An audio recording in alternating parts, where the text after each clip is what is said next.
Chers amis, bonjour, salut la team, salut mes gaillards et salut mes gaillardes. Alors vous, je sais pas chez vous quel temps il fait par en bas, mais en tout cas ici du côté Valorbe-la-Vallée de Joux, il neige.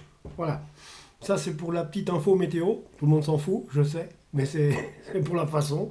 Donc la semaine passée on était sur une terrasse au soleil et là maintenant il fait moins de pas mal. Donc voilà quoi.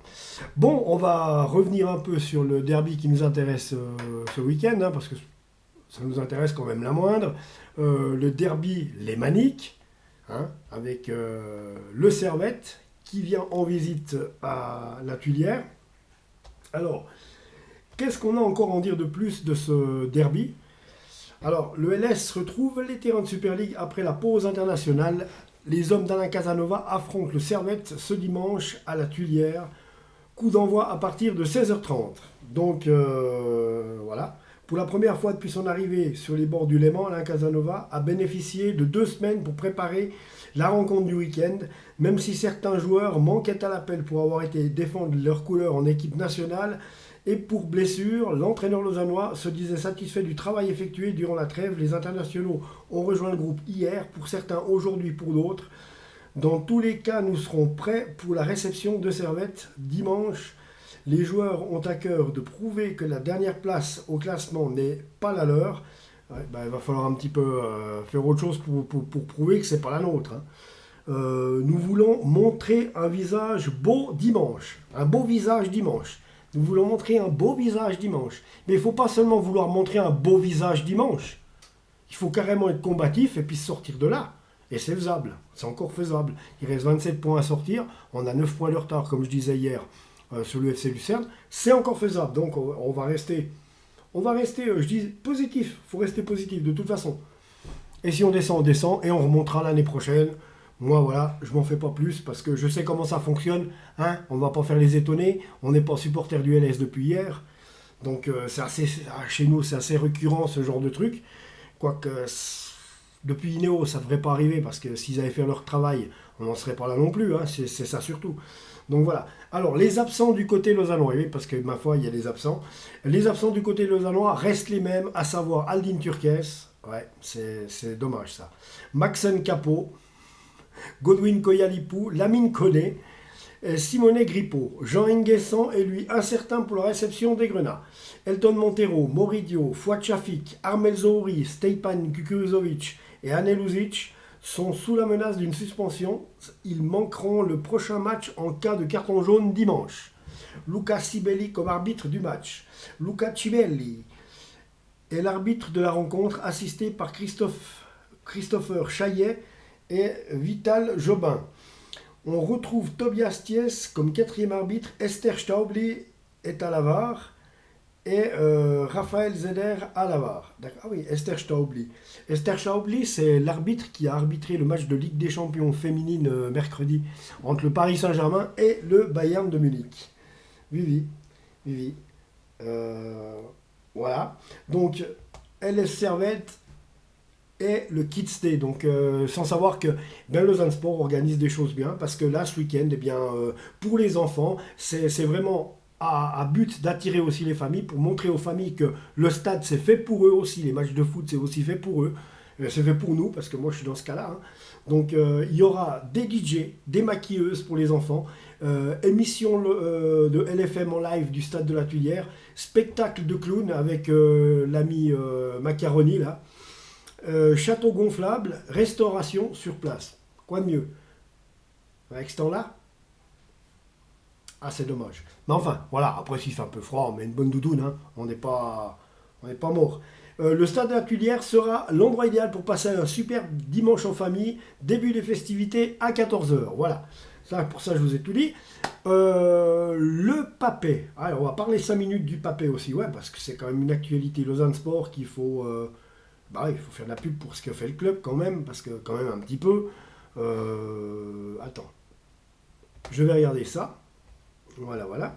Donc oui, on va parler du fameux papé vaudois, donc le papé du LS, qui est annuel. Donc 12 mai 2022, information. Alors je vais vous donner quelques informations. Vous avez qu'à aussi aller les lire sur le site. Mais là, je peux encore... j'ai le plaisir de pouvoir vous narrer, on va dire, eh bien, l'événement. Donc, le Papet du LS fait son retour. Oui, après 2 ans de Covid, merci. Nous vous donnons rendez-vous au cœur d'un village éphémère le jeudi 12 mai, dès 11h30. Repas, animation et tombola sont au programme de l'après-midi. Soutenir, partager, s'amuser, vivre, toutes les raisons sont bonnes pour y participer.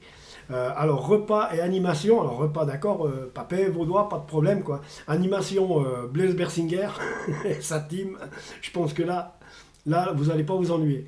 Là vous n'allez pas vous ennuyer. 11h30 l'apéritif, c'est toujours la bonne heure. Alors 11h30 l'apéritif, 13h le Papet, hein, voilà, 11h30 l'apéritif, le Papet à 13h. Il y en a qui auront de la peine à remonter sur la table, là, hein, oui, le Papet. 16h30, l'after. Qu'est-ce que c'est qui s'appelle l'after? Dieu sait. Alors, autrement, on va vous parler aussi des prix des places des tables. Donc, à table de 10 places VIP Premium, on va commencer avec la plus chère. Table de 10 places VIP. Pardon. Non, c'est pas la fumée. C'est une pneumonie, les gars. Ça, c'est l'antibiotique. J'en ai ras-le-bol. Alors, j'ai dit table de 10 places VIP Premium, donc 20 compris, à 3000 francs la table. Donc, 20 compris, coupe de champagne, minéral, thé, café, compris. Publicité de votre entreprise, une page dans le livre de fête, nom de la table et liste des participants dans le livre de fête et 2 places de parking réservées. Voilà. Table de 10 places en zone B. Prix 2500 francs, donc vous avez le droit à 4 bouteilles de vin, minéral, thé, café compris. Publicité de votre entreprise, une demi-page dans le livret de fête. Nom de la table et liste des participants dans le livre de fête. Minute attend. Table de 10 places en zone C, prix 2000 francs. 2 bouteilles de vin, minéral, thé, café compris. Nom de la table et liste des participants dans le livret de fête. Place en zone C, encore. Uniquement des places, donc 200 francs la place, minéral, thé, café compris, nom du participant dans le livret de fête. Donc voilà, ça je pense que je vous ai tout dit pour ça. Autrement, info football, bien sûr, Mercato, Florian Isenay, qui est originaire du Team Vaud, qui avait été prêté depuis le mois de janvier au Stade Lausanne-Ouchy, eh bien, selon un accord entre Lausanne Sport et le Stade Lausanne-Ouchy et le joueur, eh bien, Florian Isenay rejoint avec FA Media le Lausanne Sport à nouveau et il grossira les rangs pour l'instant, les rangs du Team Vaud. Donc voilà, ça c'était la petite nouvelle mercato de ces 2-3 derniers jours. Donc ça pour ça aussi. Autrement, je veux juste vous jeter un petit commentaire quand même pour la Coupe du Monde, la Nati. On l'a vu. Alors le groupe c'est quasiment le même qu'il y a 4 ans, hein, on va pas changer une fois de plus. Donc il va y avoir un Suisse-Brésil, hein, qui n'est pas encore gagné par le Brésil, parce que la dernière fois il y avait eu 1-1 et je pense bien que le Brésil avait même failli bien perdre à un moment donné.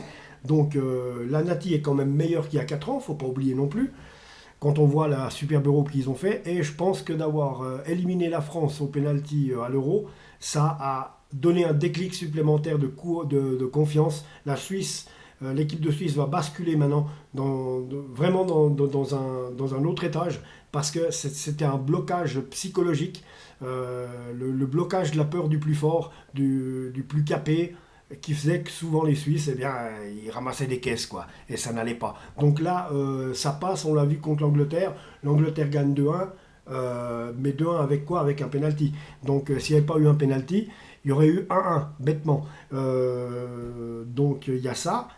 Et autrement, tout le long du match, les Suisses auraient mérité de gagner. Hein, on l'a vu, en tout cas, ils ont fait jeu égal avec un match nul. Allez, un match nul aurait été juste, moi je dis. Mais la Suisse a plus besoin d'avoir peur de qui que ce soit, ni d'envier qui que ce soit. La preuve, une fois que tu as éliminé une équipe comme la France, je vois franchement pas de quoi tu veux avoir peur. Donc voilà, donc c'est parfait, ça fait plaisir. Donc je reviens au groupe. Suisse-Brésil, on aura aussi un Suisse-Serbie. C'est des trucs à pas faire, hein. Et puis autrement, ouais, le Suisse-Serbie, je vous disais, ça va être chaud, ça va être une revanche. Il y a des trucs à pas faire non plus, ouais, c'est ce que je voulais dire, hein. Si jamais je déconne, vous n'allez pas vous émanciper sur la toile à gueuler parce que... Enfin bref, voilà. Suisse-Serbie, ça sera une belle revanche et pour les uns et puis pour les autres, pas de façon de montrer que la Nati c'est la Nati. Donc voilà. Et puis on aura une première, Suisse-Cameroun. Eh oui, on n'a jamais affronté les Camerounais nulle part. Ça sera la première fois qu'il y aura un Suisse-Cameroun. Et bah, c'est bien, mais ce qui donne quand même que la Suisse peut le faire. Mais attention, ça va. Que vous dire? Si je regarde les deux, ouais. Alors les Camerounais, bon, voilà. Brésil, le Cameroun, la Suisse, elle est aussi bonne que ceux de nation. Hein, donc c'est difficile à dire qui quoi là, parce que la Suisse est aussi bonne que le Brésil et que le Cameroun, c'est quand même vrai. Et il y a la Serbie, qui doit être du même niveau que la Suisse quand même, parce que bah, le jeu des jeux des Balkans, des gens des Balkans, on les connaît, c'est des gars qui courent, qui jouent, qui sont puissants, c'est des bons footballeurs, quoi. C'est comme des bons basketteurs aussi, c'est la même chose en handball. Les gens des Balkans sont juste d'excellents sportifs, on le sait. Donc voilà, il y a ça. Et ben voilà, je pense que ça va être dur, ça va être plus dur pour l'équipe de Suisse que pour l'équipe de France qui elle a relativement plus de chance, a quand même de la chance d'avoir eu un bon tirage. Donc voilà. Et ben pour la Suisse c'est pas plus mal parce qu'en fait voilà, on va pas là-bas pour tirer des flûtes et si on veut aller loin, eh bien je pense que si la Suisse sort du groupe, là elle pourrait espérer quelque chose. De toute façon la Suisse je la verrais bien facilement si elle passe le premier tour, je la verrais bien facilement pouvoir décrocher un quart de finale. Après, voilà. Mais quart de finaliste mondial, on peut y croire du côté de la Nati. Honnêtement, je place peut-être la barre à peine plus haute, mais je crois quand même qu'on sera à notre place. Bref, on verra bien tout ça. Donc c'est tout ce que j'ai à vous dire. En attendant, demain, match à la Tuilière, 16h30. Lausanne Sport, Servette FC. Salutations à tous les Genevois, au fait, parce que oui, j'ai beaucoup de Genevois abonnés à ma chaîne, parce qu'ils savent que je suis un supporter du LS qui n'est pas anti-servettien. Je ne suis pas anti-servettien, je suis anti-personne, je suis sportif avant tout. Donc voilà. Et puis c'est ça qui compte. Donc voilà les amis, abonnez-vous à la chaîne, on se retrouve tout bientôt. Ciao.